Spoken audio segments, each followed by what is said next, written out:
अभी हम जानेंगे भद्र योग के बारे में। भद्र योग बुध ग्रह से जुड़ा हुआ है और इसकी शर्त वही है, बुध जो है मिथुन राशि में, यानी बुध की जो राशियां हैं मिथुन राशि है, कन्या राशि है और या उच्च का, उच्च किसी में होता है, ये स्वराशि है दोनों, और उच्च भी कन्या राशि में उच्च का होता है। तो यानी दो ही राशियां हो गई, तो अलग तीसरी नहीं है। इनमें यदि बुध ग्रह हो और केंद्र में होना चाहिए, केंद्र में कुंडली जो आपके सामने है, केंद्र से मतलब प्रथम भाव, चतुर्थ है, सप्तम और दसम भाव में यदि हो। अब ऐसा यदि आप काउंटिंग लगाएंगे, प्रथम भाव ये सब यदि मेष लगन का नहीं है, अब आप देखेंगे या फिर मिथुन लगन की कुंडली बने या कन्या लगन की कुंडली हो, ठीक है, तब जा करके, या फिर मीन लगन की कुंडली यहाँ पर बनती है तो प्रथम यहाँ बनेगा, द्वितीय यहाँ आएगा और तृतीय यहाँ पर आ जाएगा। इसलिए आपने अभ्यास करते समय ये अभ्यास करना है किस किस लगन की कुंडली बनती है, तब जाके ये भद्र योग बन जाता है।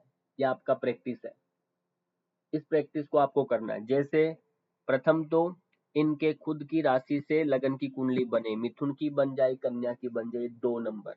अब जैसे अभी बनाया, मीन लगन की यदि कुंडली हो तो बच्चे के कुंडली में भद्र योग होगा।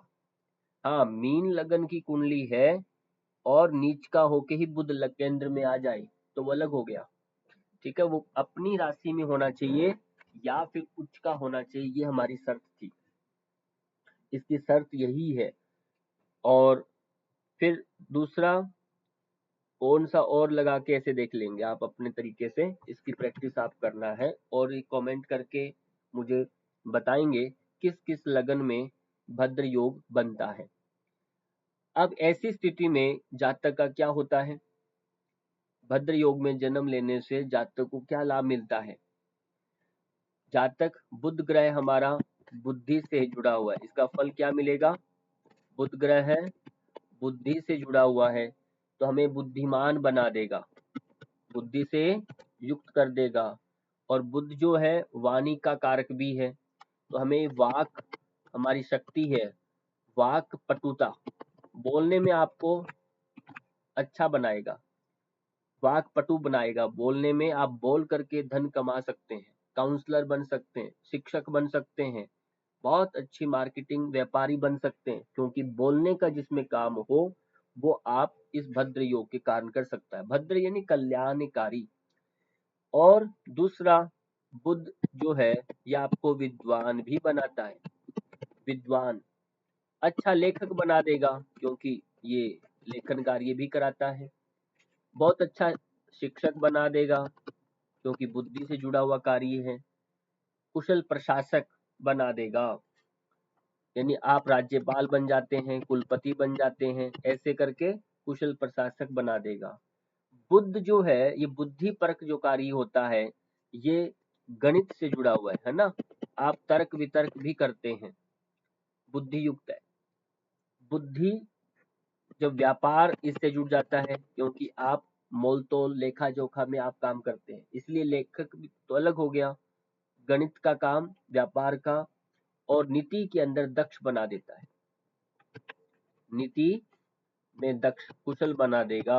ये प्रमुख इसके कार्य हैं भद्र योग के, आप देखते ही बता सकते हैं कि इनको भद्र योग है।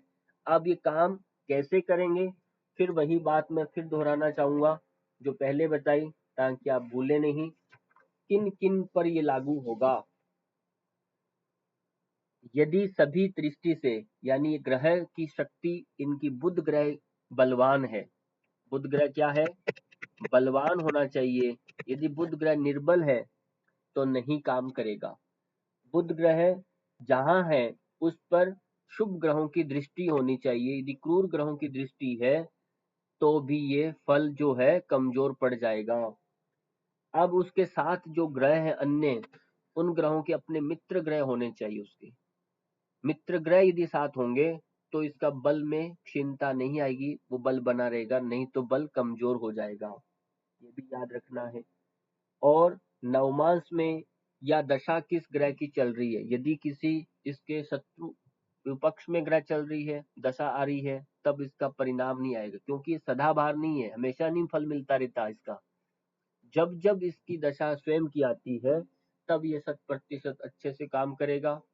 कई बार आप इस ग्रह की दशा भी देखेंगे, बुध की दशा चल रही है जी, और भद्र योग भी हमारी कुंडली में, हमारा व्यापार अभी भी नहीं चल रहा, हम तो अभी भी क्लास में फेल हो रहे हैं।